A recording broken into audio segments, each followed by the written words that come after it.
Hola, bienvenidos. Soy Facundo Bordet. Trabajo en cianobacterias hace más de 20 años. Hoy en día me desempeño funciones en el área de gestión ambiental del embalse de Salto Grande. También estoy participando en el programa de gestión integral de cianobacterias de la provincia de Buenos Aires como asesor de la subsecretaría. Y hoy vamos a recorrer cómo se gestionan las floraciones de cianobacterias, es decir, cómo transformamos la información técnica científica en acción.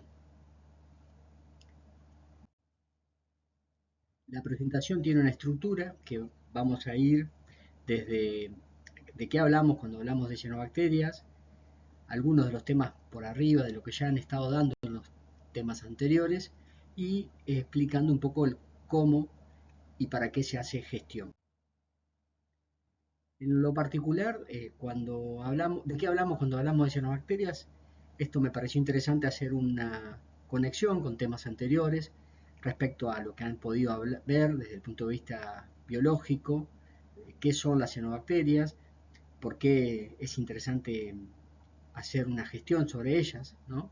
Y en particular entender que son un síntoma respecto a un problema mayor, particular asociado a esas causas que generan, como el exceso de nutrientes, el clima cálido, una estabilidad de la columna de agua, y comprender el fenómeno nos permite gestionarlo.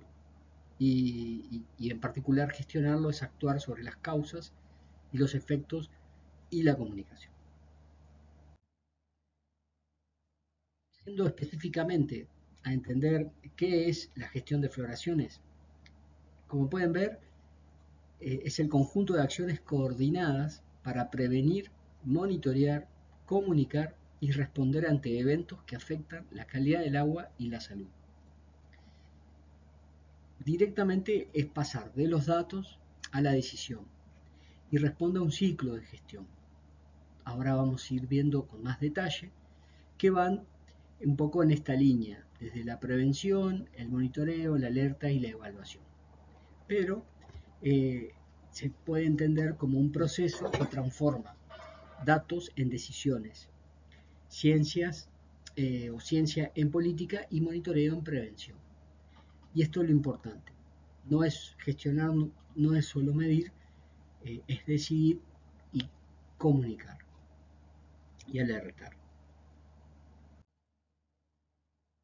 Y este ciclo tiene pilares para poder generar una correcta gestión de floraciones de cianobacterias. Ya han podido observar el fenómeno natural, de qué tratan estos microorganismos que pueden ser perjudiciales para la biota, para la salud humana, y eso cómo se logra un valor indicador que me permite saber si tengo más o menos. Y ese dato es el que muchas veces requiere una gestión. Y para que sea efectiva, se construye sobre 5 pilares interdependientes. Estos pilares que están acá en este esquema están sintetizados de acuerdo a una recopilación de guías de carácter internacional y marcos de gestión ambiental que están aplicados al fenómeno de floraciones nocivas algales y que, como ven, se sustenta en una prevención siempre continuando con este ciclo de gestión que no es ni más ni menos que el control de los nutrientes y la planificación del uso del suelo, hacer un foco inicial en la eutrofización como proceso de enriquecimiento de nutrientes acelerado por las actividades antrópicas, el monitoreo y alerta temprano, redes de observación y satélites son hoy, desde el punto de vista ciudadano y satelital, dos extremos que permiten observar un fenómeno desde una mayor percepción, más panorámica o más inmediata, como es en campo. También está el monitoreo tradicional, que es un monitoreo que permite obtener un dato analítico mucho más certero, de acuerdo a metodologías estandarizadas. Y después normativas y gobernanza, que son marcos regulatorios y roles institucionales, que son necesarios para tener una gestión efectiva. La comunicación y la educación son como un punto final de la recta de generación del dato que me establece cuánto eh, puedo decidir y qué puedo sugerir sobre un uso de un espacio recreativo, como puede ser una playa o otras actividades recreativas, o también en base a si el recurso agua para potabilizar está en condiciones para ser usado. Dentro de comunicación y educación, vamos a después, más adelante, poder desarrollar sobre de qué trata el cianosemáforo y cuáles son las herramientas o estrategias que se utilizan para advertir en base al dato obtenido. La investigación y el fortalecimiento de capacidades en base a formación, innovación y cooperación es un pilar fundamental porque nutre de mejoras a la gestión. Dentro de el marco normativo, eh, lo que podemos ver es que toda gestión necesita reglas y para eso, en lo que refiere a cianobacterias, a nivel nacional y a nivel internacional, eh, o sea, a nivel global, lo que más se usa son las directrices de la Organización Mundial de la Salud, en donde ha sacado un manual que se llama Toxic Cyanobacteria in Water, que logró su última edición, que es la segunda en el 2021, y son guías internacionales de referencia que establecen valores de cantidad de cianobacterias presentes en una muestra de agua. En su caso, ustedes van a poder ver justamente qué cantidad de células por mililitros o células por biovolumen por presente de determinadas especies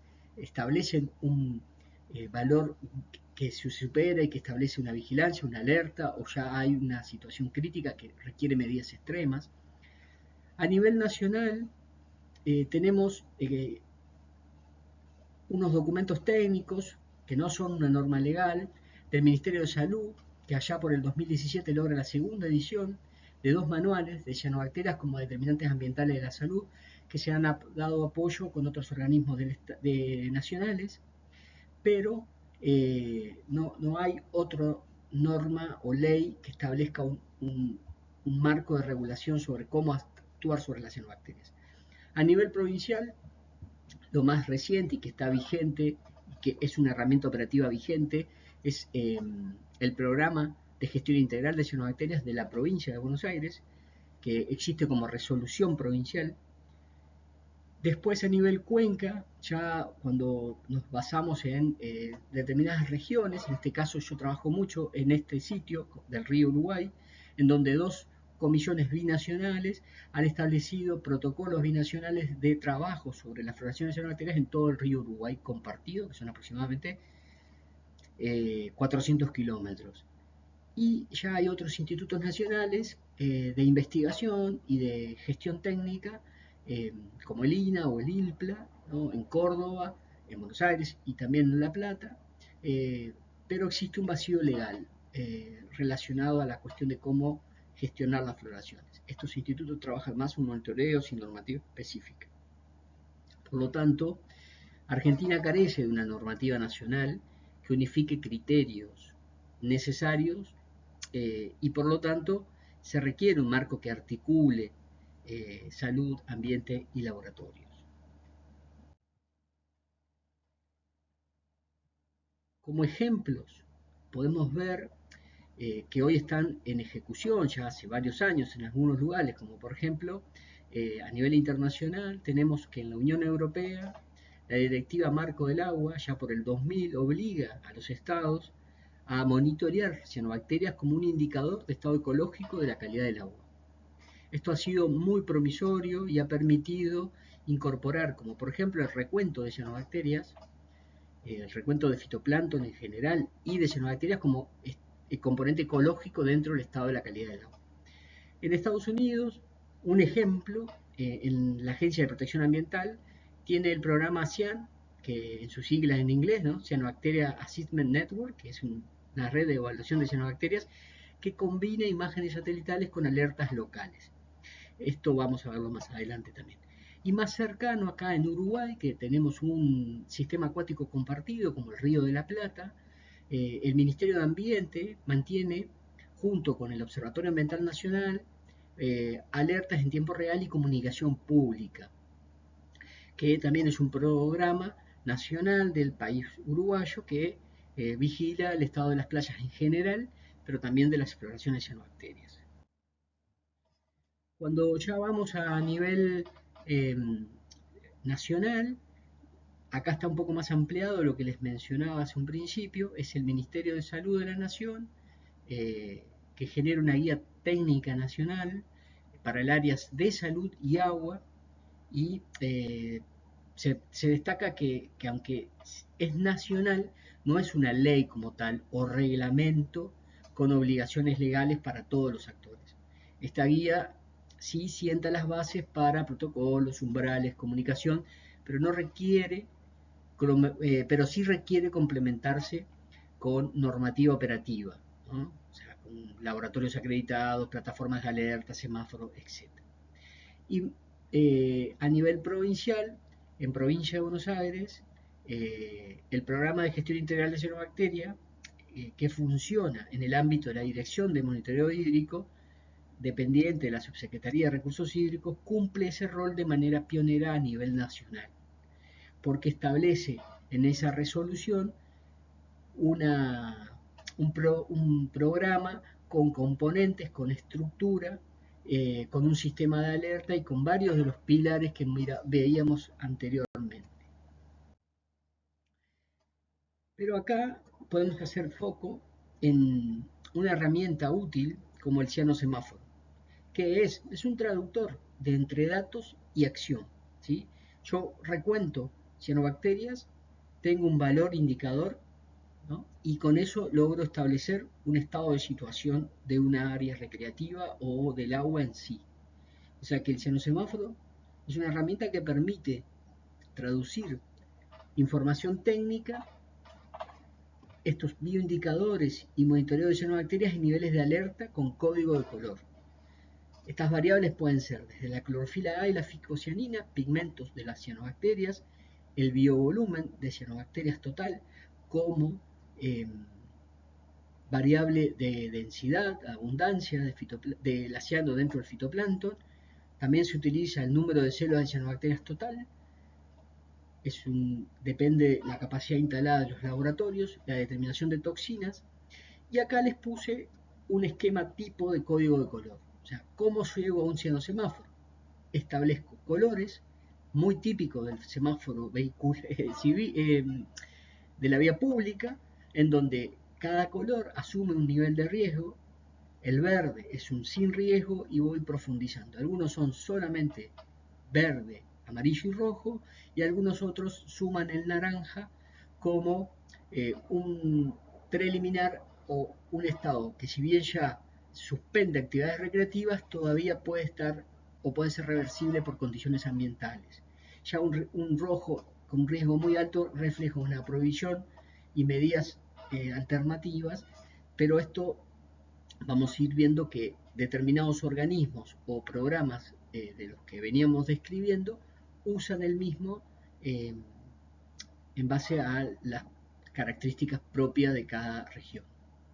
Pero sí me interesa que tengan como un primer pantallazo esta idea de el cianosemáforo es esto, es un traductor entre datos y acción en donde, de acuerdo a los umbrales obtenidos analíticamente o con otras tecnologías de estas variables, logramos definir un nivel de riesgo y una recomendación del uso. Ampliando un poquito sobre cómo se usa el cianosemáforo, el mismo se nutre de distintos tipos de monitoreos. Hay varios tipos de monitoreos. Los más comunes, el visual, que es un monitoreo que tiene mucho peso últimamente. La Organización Mundial de la Salud, en su última edición de estos directrices internacionales, promovió programas de ciencia ciudadana donde el dato se obtiene visualmente se logra una caracterización de observaciones ambientales visuales, en donde se logra ciertos parámetros objetivos y subjetivos, pero que insumen un dato útil a la hora de hacer un monitoreo. El satelital es una gran herramienta que más adelante estos tipos de monitoreo van a ser ampliados por el tema correspondiente, pero tienen una mirada más panorámica, sinóptica a mayor escala. El laboratorio, que es la técnica analítica por referencia, pero que es un dato mucho más costoso. Y lo que les mencionaba, el visual muchas veces está generado por referentes municipales y también todos estos pueden ser generados por empresas potabilizadoras que requieren tener una mirada constante en el periodo de crecimiento de cianobacterias.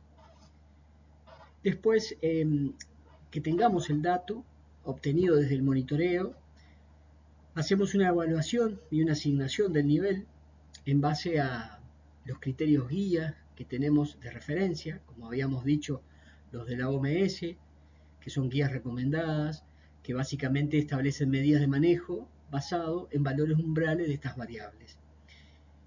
Y también se asocia otras variables ambientales, en base a que no todos los lugares tienen la capacidad instalada de generar un dato con todas estas definiciones, con todos estos niveles o metodologías, pero sí sirven como un dato útil que permite tener una primera aproximación del sistema.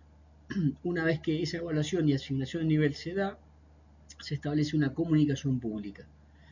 Tenemos mapas, tenemos carteles en los lugares propios, redes sociales, se establece un cierre de playas. Hay varias vías hoy o canales de comunicación que logran advertir a la población sobre el riesgo. Y acá es importante porque el cianosemáforo es esta gran herramienta que nos permite pasar del diagnóstico a la acción, porque con el dato yo puedo establecer una acción de si puedo usarlo con normalidad, si tengo que tener precaución o si realmente no puedo usarlo. O si se usa con recaudos sanitarios, como por ejemplo si ingreso a una playa puede estar en un color amarillo o naranja, requiere si salgo una ducha, ¿sí? Para limpiar cualquier cosa que se haya adherido cuando me bañé, como generalmente son ese material verdoso que anda en las playas. No es recomendable, pero ante la situación lo que se sugiere es esta medida de acción de pegarse un baño. Entonces, permite que técnicos, municipios y ciudadanos hablen el mismo idioma. Eso es muy importante. Y convierte datos técnico-científico en decisiones preventivas. Porque acá, ante todo, la fortaleza de obtener un dato certero es para poder realizar con una acción también de fuerte impacto, como una prevención a un riesgo. Acá tenemos distintos ejemplos de cómo se usa el cianosemáforo. El primero es el cianosemáforo generado en este manual de la segunda edición del Ministerio de Salud, allá por el 2017. El del medio es otro tipo de herramientas y cianosemáforo que se está usando en el río Uruguay. Y el último es el cianosemáforo de la provincia de Buenos Aires, donde a través de un sistema de alerta temprano y distintos colores establecen un nivel de riesgo asociado y acciones recomendadas. Como para hacer una profundización de estos ejemplos locales, y empezando con este último que estábamos mencionando, como ejemplos locales, para que vean en ejecución operativamente qué es la gestión de toda la información que están acercando desde el curso. El programa de gestión integral de cianobacterias que lleva a cabo la provincia de Buenos Aires es un programa que ya tiene un par de años en ejecución, que está vigente, que tiene incorporado mucho de lo que anteriormente estábamos describiendo. Depende de la Subsecretaría de Recursos Hídricos del Ministerio de Infraestructura de la provincia de Buenos Aires y tiene tres componentes. Un componente del sistema de alerta, el semáforo propiamente dicho, que es un mapa público y un semáforo por municipios. Hay una red de monitoreo de aproximadamente más de 50 municipios, con protocolos de muestreo y comunicación, y también se subsidia con una plataforma satelital y un panel de monitoreo actualizada cada 5 días aproximadamente. Y se hace en esa red de monitoreos también muestreos para análisis analíticos por laboratorio que lo realiza la Autoridad del Agua, los laboratorios de la Autoridad del Agua de la provincia de Buenos Aires. Y como pueden ver en la imagen, debajo tienen la dirección web para poder acceder al mismo. Es un Google Map donde ahí aparecen los distintos colores y en este caso ellos para advertir el rojo utilizan y el naranja, que son los sitios de estado crítico, donde se advierte el no uso y la suspensión de cualquier actividad asociada a ese recurso, la bandera sanitaria. Y la comunidad de la provincia ya tiene interpretado que cuando está en una laguna o en el río y aparece la bandera, ya es una advertencia fuerte respecto a la disponibilidad de ese recurso para ser usado. Otros ejemplos locales, que si bien no son un programa de gestión integral de cianobacterias, sí representan monitoreos históricos de mucho peso, técnicos, científicos, en donde se realizan en Córdoba, a través del CIRSA, del INA, donde estos monitoreos se realizan de manera periódica, no sé, en el embalse, como en este ejemplo de San Roque, pero también en otros embalses de la provincia. Hay estudios históricos sobre floraciones, en particular microcistis y Dolichospermum, y recomendaciones para la gestión. Hay un monitoreo satelital y de campo, informes mensuales, y también pueden encontrar estas publicaciones técnicas disponibles en la página web de INA CIRSA en Córdoba.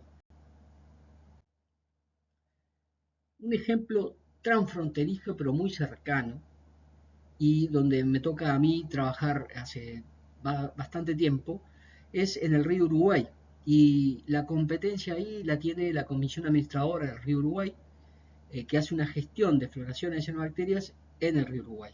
Ellos en particular lo llaman Programa de Vigilancia de Playas y básicamente coordina la CARU, la vigilancia de playas, y recomienda un cianosemáforo a municipios, que son en este caso los municipios los que tienen la jurisdicción y los que establecen el uso o no de las playas.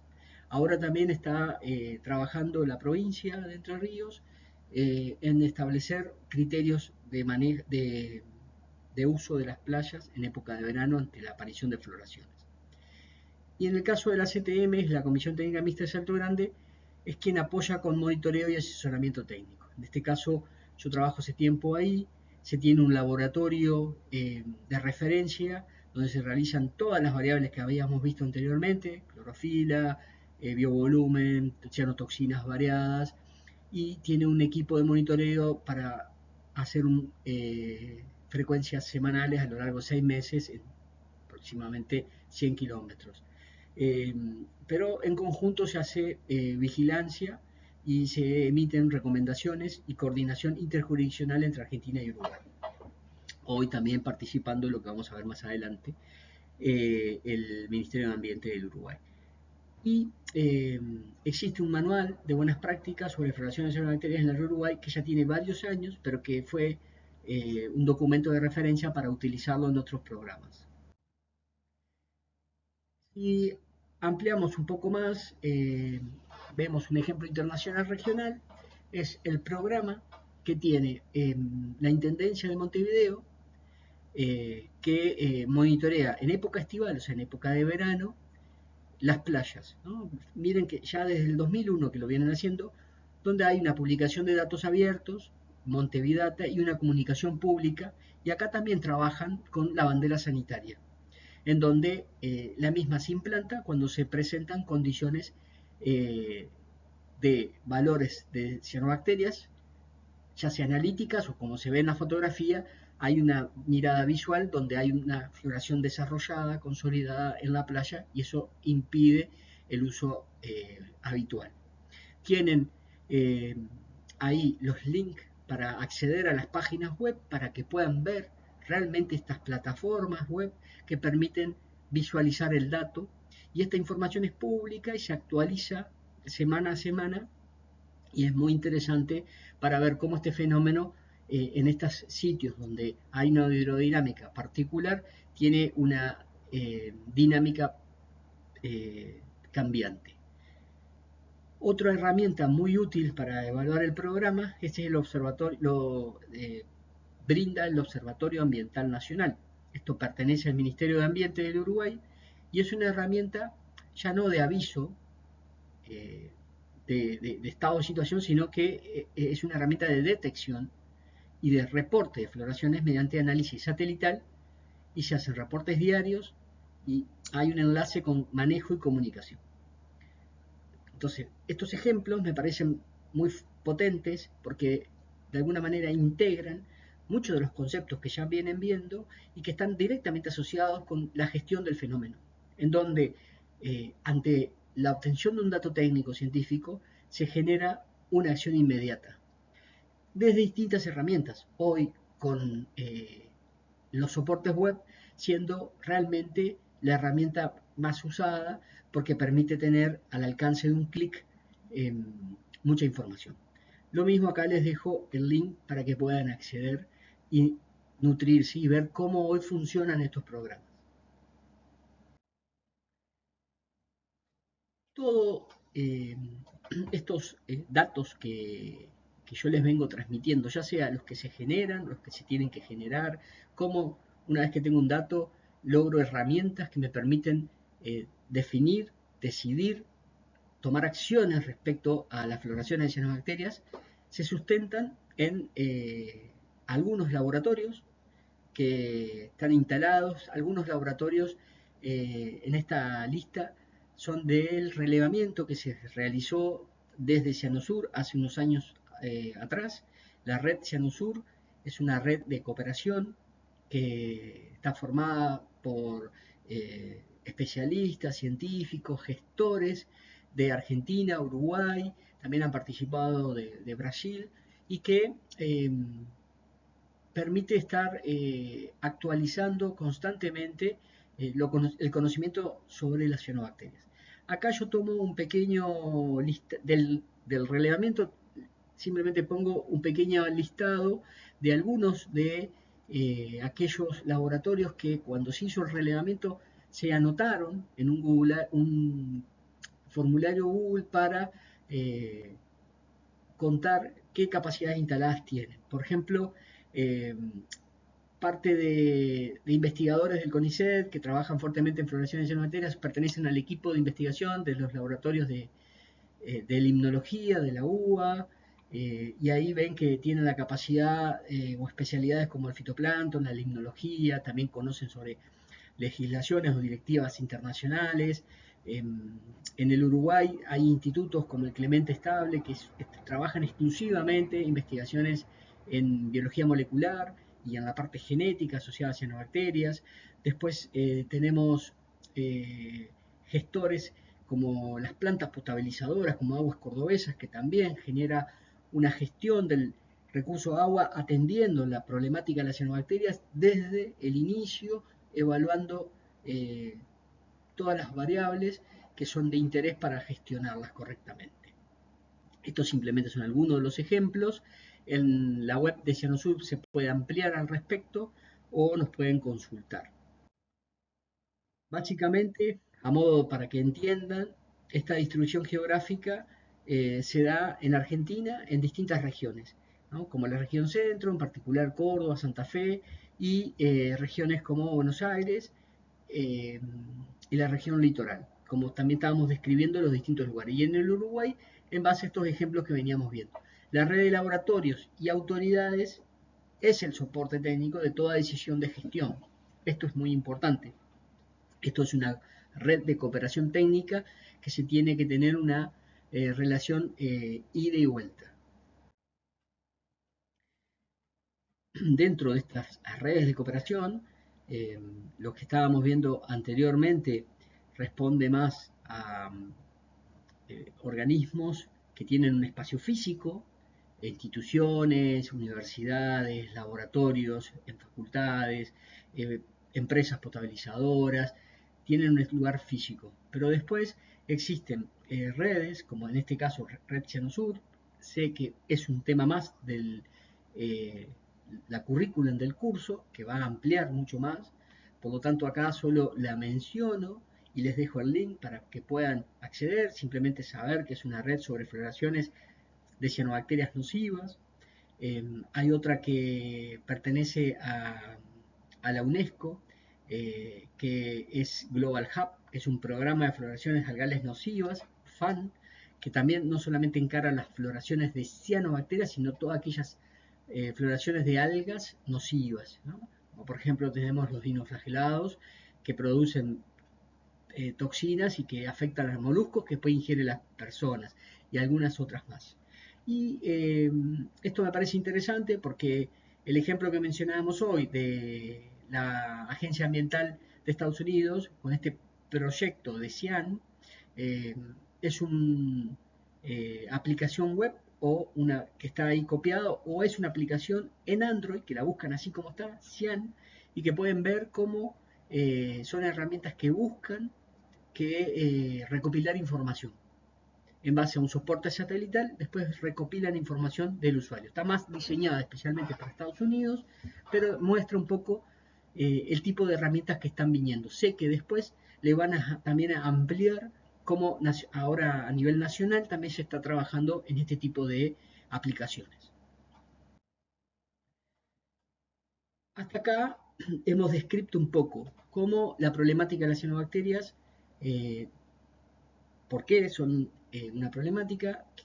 Una vez que tengo el diagnóstico, necesito pasar a la acción y cómo el cianosemáforo es una herramienta que me permite establecer un nivel de riesgo y asumir acciones asociadas a eso, pero también en la gestión de floraciones existen tres niveles de acciones complementarias, no solo eh, la información. Eh, una de ellas es la prevención, que es básicamente evitar que las floraciones se produzcan mediante el manejo adecuado de nutrientes. Es fundamental, es como el encender el interruptor, ¿sí? Si tengo o no tengo ciertas umbrales de nutrientes. Ya la prevención está más asociada a justamente evitar, es atacar la causa, es reducir los nutrientes, mejorar el saneamiento y manejo del uso agrícola. El control es distinto, el control ya busca mitigar eh, los efectos, ¿no? Busca reducir la intensidad o la duración de la fracción ya existente. Y la remediación es un último recurso que ya debe aplicarse con una evaluación técnica, pero aplica medidas más drásticas que tienen como objetivo recuperar el equilibrio cuando la situación ya es crítica. Cada etapa requiere planificación, monitoreo y coordinación entre instituciones como para definir algún actor involucrado. Dentro de los ejemplos que podemos ver que contemple a la prevención, control y remediación, hay múltiples controles que interactúan en la gestión. Ahí podemos ver desde la reducción de nutrientes, como son trabajo en los usos del suelo, eh, aumentar la descarga, en este caso se refiere a si hay sistemas que pueden ser manejados hidrológicamente, generar condiciones de mezcla, que favorezcan o aumentar el caudal, como abrir una compuerta. Hay una manipulación ya biológica también, tratamientos de ultrasonidos, desarrollo de humedales río arriba, estos ya tienen un fuerte enfoque preventivo, ya tratamientos químicos ya hacen enfoque más a un control, ¿no? Yo ya tengo que trabajar activamente incorporando una sustancia para que actúe y me vuelva o trate de recuperar el equilibrio. eh, fomentar el crecimiento de las macrófitas o recomponer o retomar el fondo de los cursos. Son un listado, esto es un trabajo adaptado de Hans Perr de el 2016, un trabajo muy interesante que recopila información de todo el mundo, en donde acá eso era un poco lo teórico, acá en realidad estamos viendo cómo las barreras flotantes y actúan para contener, por ejemplo, en Sudáfrica, en distintos lugares del mundo. Después hay humedales construidos donde está en el centro, que lo que buscan es también de retener nutrientes, amortiguador ribereño, se hace toda una producción, pero se controla una mata de vegetación para que absorban, para que actúen como área buffer. Y después hay muchas herramientas, desde los más sencillas como puede ser una cosechadora de volumen líquido para el tema de las floraciones, como estrategias tecnológicas como ultrasonido, ondas electromagnéticas, recirculación de los recursos de agua, aplicación de compuestos químicos. Todos son acciones preventivas y correctivas que buscan hacer una gestión del recurso ante la problemática de las cianobacterias. Estos son en cursos de aguas mayores, para acciones recreativas, en definitiva, eh, de varios usos recreativos. Ya para el caso de gestión de floraciones en plantas potabilizadoras, eh, haciendo un pequeño apartado, porque después lo van a desarrollar mejor, pero me parece que también se gestiona las floraciones cuando hay un recurso hídrico que se usa como insumo para producir agua potable, ¿no? Una de las etapas primordiales, podemos decir, es el monitoreo del agua cruda, que hay una evaluación continua de la presencia de cianobacterias y toxinas en tomas superficiales. Hay varios ejemplos locales que están trabajando de esa manera. Barreras de tratamiento, esto ya tiene más que ver con el proceso propio de producción de agua y también los ejemplos que están llevando a cabo eso. Control de olores y toxinas y gestión del riesgo y comunicación. Pero lo que quiero que quede como bien claro es que las plantas potabilizadoras son el último eslabón de la gestión de floraciones, porque de alguna manera uno puede pensar que transforman la vigilancia ambiental en agua segura, ya sea la institucional como la propia que hace cada empresa, en este caso, que esté a cargo de esa producción. Y después hay distintos mecanismos de difusión y concientización en el territorio, porque básicamente es lo que mencionábamos, comunicar para proteger, en una forma de prevenir sobre el riesgo. Y hay cartelería de playas en distintas lagunas de la provincia, acá con bandera sanitaria, con carteles indicando la herramienta hacia los semáforos, la AIC, que es la autoridad interjurisdiccional de las cuencas de Limay, Neuquén y Negro, también trabaja fuertemente en advertir, este es un último comunicado para la temporada 25-26, ya advirtiendo qué es lo que el ciudadano tiene que mirar para saber si las playas están o no en uso. Son ejemplos que están hoy vigentes y que son claros ejemplos, valga la redundancia, de locales de este tipo de gestión. Hay muchos materiales didácticos y de difusión y de concientización que han sacado estos distintos proyectos a lo largo y ancho de estas regiones que estamos mirando. El que les mencionaba era Caro, la última edición del manual de la provincia de Buenos Aires. También hay un cianosemáforo de la provincia de Buenos Aires para las infancias, que es muy positivo, ya que genera un acercamiento de esta herramienta a los pequeños, que ya se hace un efecto multiplicador. El proyecto Ciano, que trabaja también, después lo van a ampliar seguramente en la temática del curso, y cómo trabaja con las comunidades. Pero tener en claro esto, la comunicación es el puente entre el dato y la acción ciudadana. Y bueno, para ir cerrando, tener en claro que esto que veíamos en un principio, el ciclo de gestión de floraciones de cianobacterias. La prevención, el monitoreo, la alerta y la evaluación. La gestión efectiva se basa en anticipar, comunicar y actuar. Y gestionar floraciones es cuidar el agua que nos une, ya sea para todas las actividades que tenemos en mente en momentos de básicamente recreación. Y las consideraciones finales, la gestión de floraciones no es una tarea puntual del laboratorio, sino una política pública de salud ambiental que integra múltiples escalas y los distintos ejemplos acá, ¿no? Local, provincial, nacional y transfronteriza. Articula actores, científicos, técnicos, gestores del agua, comunicadores, ciudadanía. y requiere un marco normativo, una ley o reglamento nacional que fije roles, umbrales, laboratorios de referencia, protocolos y canales de comunicación. Por lo tanto, espero que les haya servido. De mi parte, muchas gracias y quedamos a la disposición.